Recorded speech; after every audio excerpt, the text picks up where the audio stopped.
Ya, selamat malam. Berjumpa lagi dengan saya Teddy Nugroho. Kali ini saya akan melakukan review update dari aplikasi SPS Pro yang buildnya ini adalah 2026-0721. Jadi kalau teman-teman ada yang versinya belum di tanggal ini, silakan bisa download kembali SPS Pro pada link yang teman-teman dapatkan ketika awal pembelian aplikasi.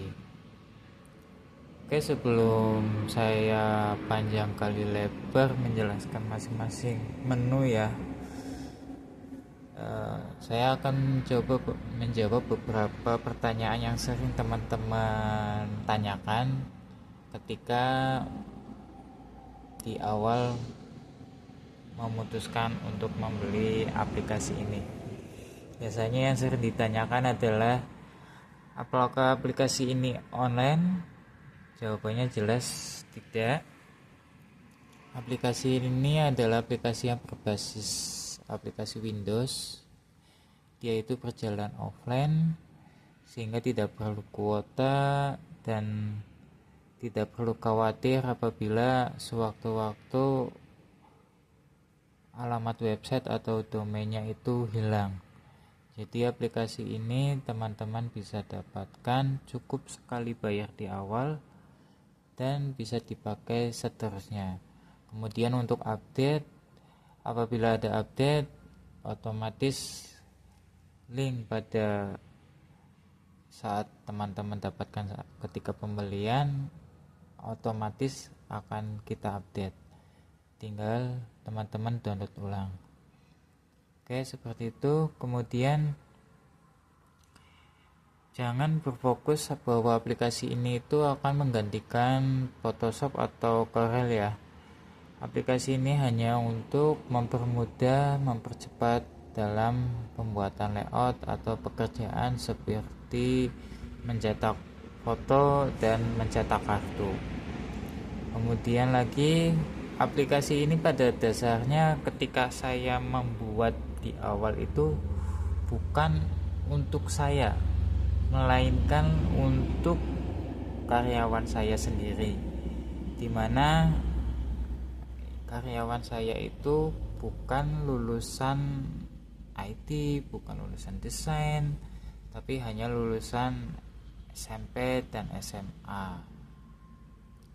Jadi untuk mempermudah mereka dalam melakukan pekerjaan, saya buatkan aplikasi ini sehingga saya tidak perlu mengajari mereka dari nol tentang bagaimana cara menggunakan Photoshop ataupun menggunakan Corel. Sehingga dengan menggunakan aplikasi ini tanpa panjang kali lebar, tanpa menjelaskan dari nol apa itu desain, bagaimana cara memasukkan gambar, mereka sudah bisa mengeksekusi pekerjaan seperti mencetak foto dan mencetak kartu. Khususnya ini buat teman-teman yang memiliki usaha fotokopi ya. Jadi admin atau penjaganya itu kita tidak perlu mengajari dari nol untuk mereka bisa mengedit atau mengoperasikan Photoshop ataupun Corel. Cukup mereka kita kasih aplikasi ini, kemudian kita pandu sedikit saja, nanti mereka akan mudah kok mempelajarinya. Jadi seperti itu ya, aplikasi ini tidak bakalan bisa mengganti Photoshop ataupun Corel. Lebih cepat ya mungkin jelas kalau teman-teman yang udah mahir di Photoshop ataupun di Corel ya bisa lebih cepat di Photoshop atau di Corel. Tapi untuk teman-teman yang kurang dalam menguasai aplikasi tersebut, ya aplikasi ini bisa menjadi alat bantunya. Oke, seperti itu untuk awalannya. Di sini saya akan menjelaskan kembali ya, karena masih ada beberapa teman-teman yang belum memahami detail setiap menu yang ada. Karena memang video yang sebelumnya saya buat secara terpisah, dan saya bantu pada kesempatan ini agar teman-teman bisa memahami lebih lanjut. Oke, yang pertama ini ada halaman Polaroid, jendela Polaroid. Kalau Polaroid teman-teman sudah tahu semua lah. Ini tinggal kita pilih folder mana yang mau kita pilih.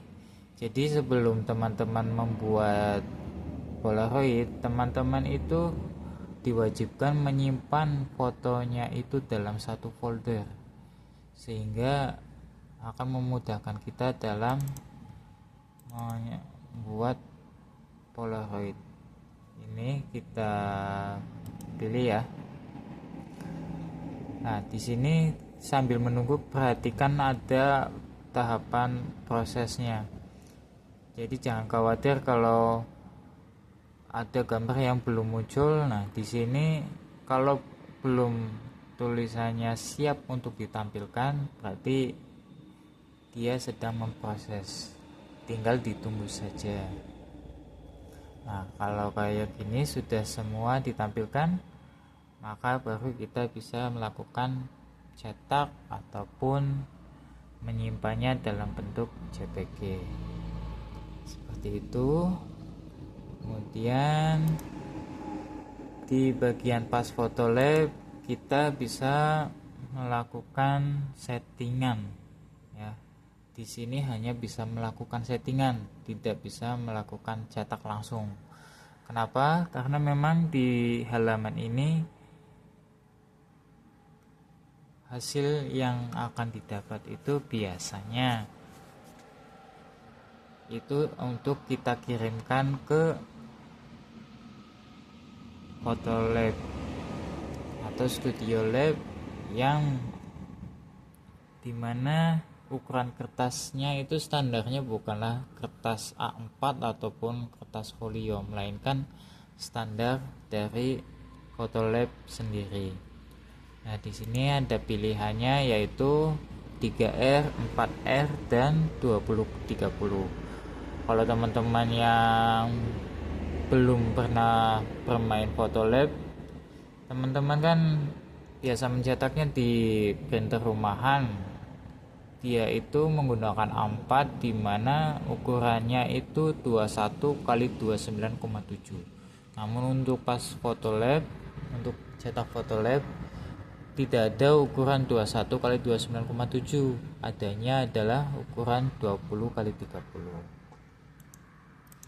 Kita coba untuk yang 4R. Kemudian di sini saya memilih ukuran 3 kali 4.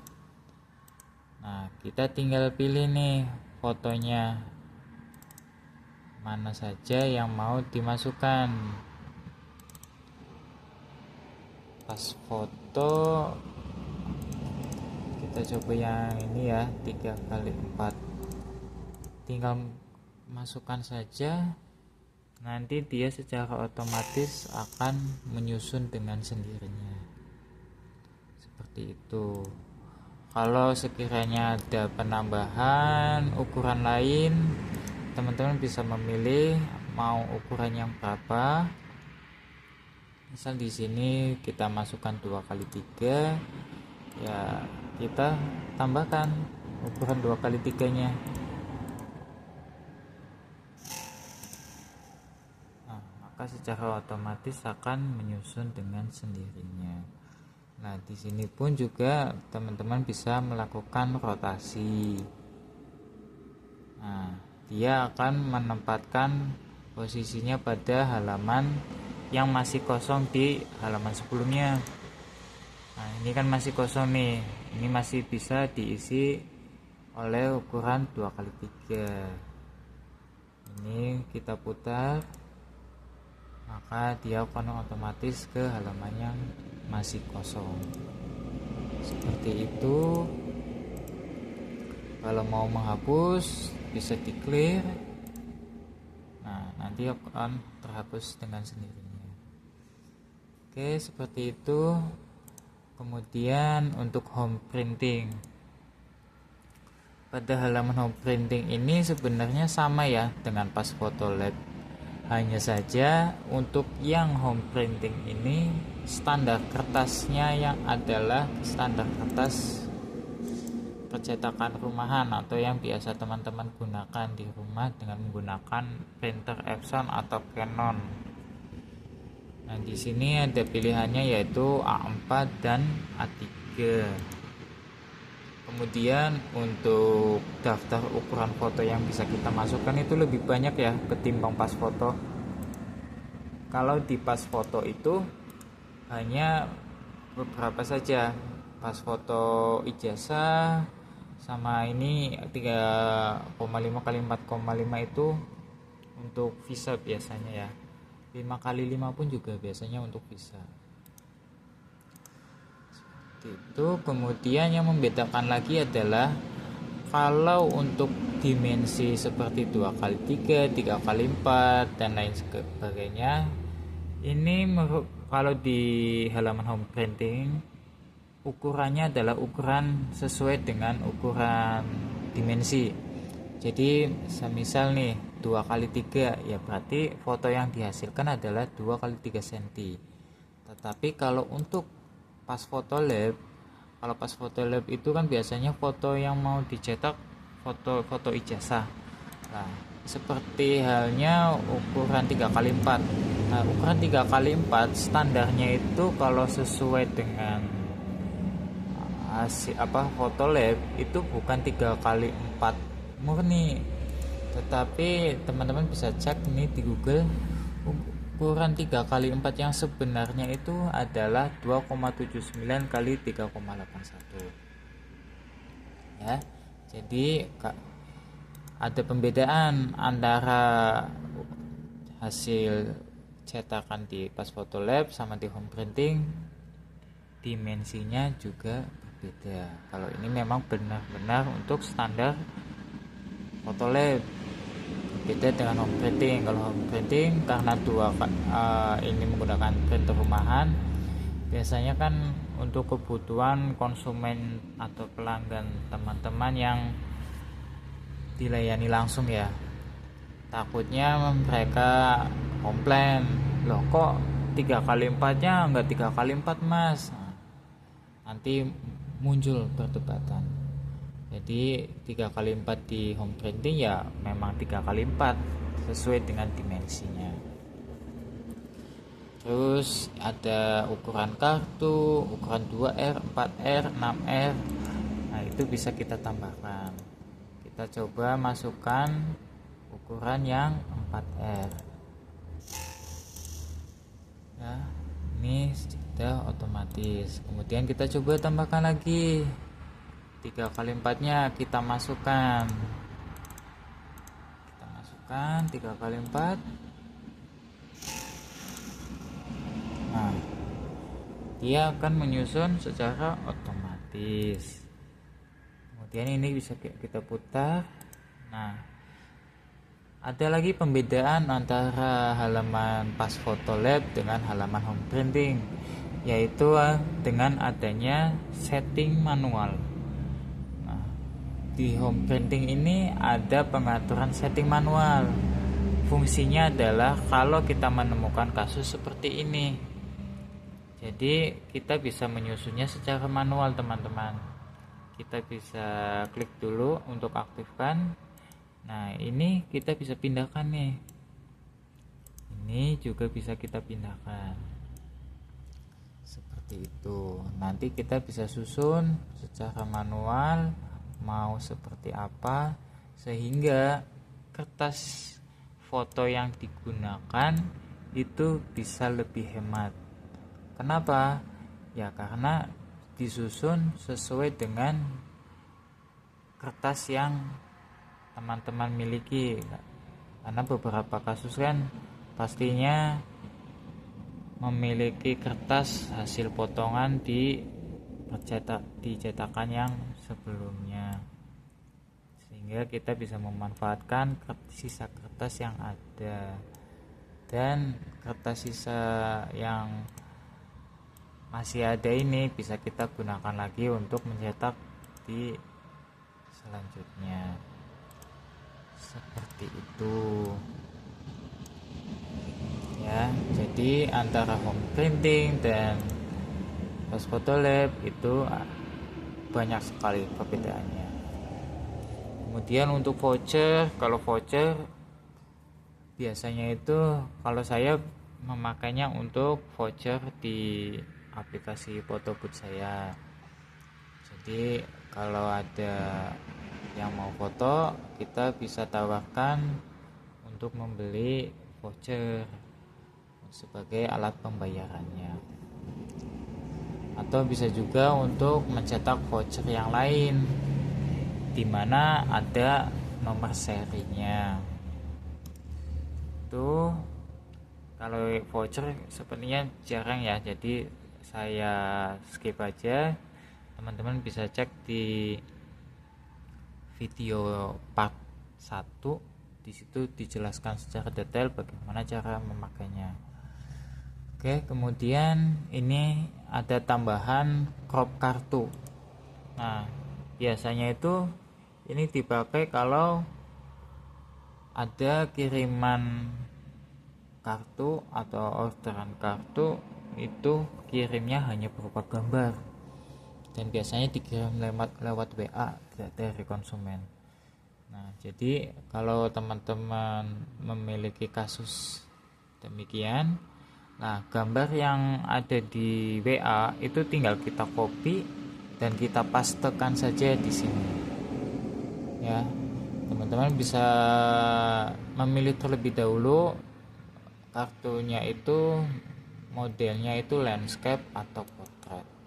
Nanti kalau sudah ada di sini, nanti tinggal simpan ya. Nah, dia itu menyimpannya sama dengan generator kartu. Jadi antara crop kartu dan generator kartu itu satu tempat ketika menyimpan. Kemudian untuk generator kartu, nah pada updatean yang ini, generator kartu itu sudah bisa menyimpan templatenya di memori. Jadi tidak perlu lagi teman-teman bolak-balik melakukan impor ekspor. Nah, impor ekspor cukup ketika teman-teman mau menyimpan desainnya untuk dipindah ke PC lain. Dan kalau teman-teman sudah sudah pernah mengimpor, ya dia akan tersimpan di sistem, akan tersimpan di memori. Ini kita coba tambahkan disk BPJS, dan untuk template ini saya juga sudah tambahkan di ini ya, di link pembelian teman-teman. Jadi silahkan tinggal download kalau misal sekiranya ada yang belum punya, atau teman-teman bisa. Nah, ini ada kartu listrik, NPWP, BPJS Ketenagakerjaan, tinggal diinputkan di sini. Pilih dulu templatenya, nanti kita isi di bagian ini. Kita contohkan saja ya, misal seperti ini, tanggal mulai. Saya kurang hafal isinya apa saja, lupa saya, cuma seperti itu. Nah, ini adalah inputan untuk satuan. Kalau misal sekiranya udah, teman-teman bisa menambahkan ini. Nah, tapi ini hanya untuk inputan manual. Kalau misal ada orderannya itu paling hanya 1, 2, 3. Tapi kalau orderannya ada banyak, saya sarankan teman-teman gunakan fungsi edit massal. Nah, edit massal ini dia akan melakukan impor data dari data Excel. Nah, utamanya itu di Excel. Kalau untuk di aplikasi ini beda dengan di Photoshop atau di Word ya. Biasanya yang lebih diutamakan itu adalah TXT. Namun di sini saya utamakan yang dipilih adalah ini Excel. Kenapa? Karena dari pengalaman ketika saya memasukkan atau mengimpor data TXT lebih banyak gagalnya ketika menggunakan Photoshop atau Corel atau Word. Sehingga di aplikasi yang saya buat ini di SPS cukup langsung dengan menggunakan data Excel. Tinggal teman-teman buat kolomnya itu sesuai dengan file yang ada di dalam kartu. Nah, filenya itu sudah secara otomatis ditampilkan ya di sini. Jadi untuk file apa ini BPJS Ketenagakerjaan itu membutuhkan kolom nomor kartu, tanggal mulai, nama, teks, dan QR. Oke, seperti itu. Kemudian cetak kartu. Nah, cetak kartu itu kita bisa memasukkan satu persatu ya hasil output dari pembuatan kartu yang sebelumnya, baik itu lewat crop ataupun lewat generator kartu. Nah, ini saya contohkan seperti ini. Ini adalah KIS. Nah, ini kita masukkan atau tambahkan di bagian belakangnya ya, bagian belakang KIS. Nah, kita tambahkan lagi, ini kita pilih yang belakang dulu aja deh. Tambahkan lagi untuk yang NPWP.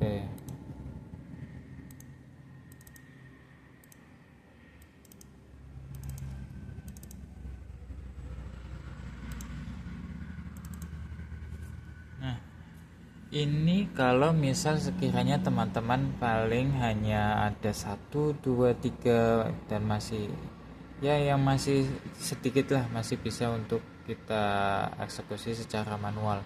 Tapi kalau teman-teman itu ada banyak, itu kita bisa melakukan secara otomatis dengan browse folder. Jadi ini kita kosongkan dulu ya. Cukup pilih folder mana. Di sini kan kita pilih di generator kartu. Nah, karena ini mayoritas adalah kartu BPJS, ya kita pilih aja ini bagian belakang sama. Bagian belakang sama, kita pilih bagian belakangnya KIS. Nah, maka otomatis akan masuk dan menyusun dengan sendirinya. Nah, di sini kan di bagian akhir nih itu ada NPWP. Nah, itu bisa dilihat nih, beda sendiri ya di nomor 46. Nah, ini bisa diganti bagian belakangnya. Bagian belakangnya kita ganti NPWP.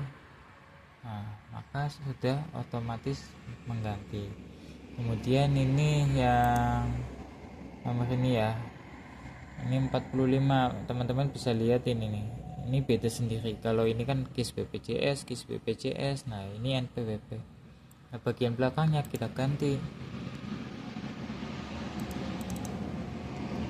Nah, seperti itu ya. Jadi bisa melakukan penginputan atau secara otomatis ataupun secara manual satu-satu. Kalau sudah, tinggal print atau simpan di bentuk JPG. Oke, seperti itu updatean dan versi SPS Pro yang terbaru. Saya ingatkan, kalau teman-teman belum seperti ini versinya atau tampilannya, teman-teman tinggal download lagi pada link yang teman-teman dapatkan ketika di awal pembelian aplikasi. Oke, sebelumnya saya ucapkan terima kasih buat teman-teman yang sudah membeli, dan berjumpa lagi nanti kalau ada updatean. Oke, terima kasih.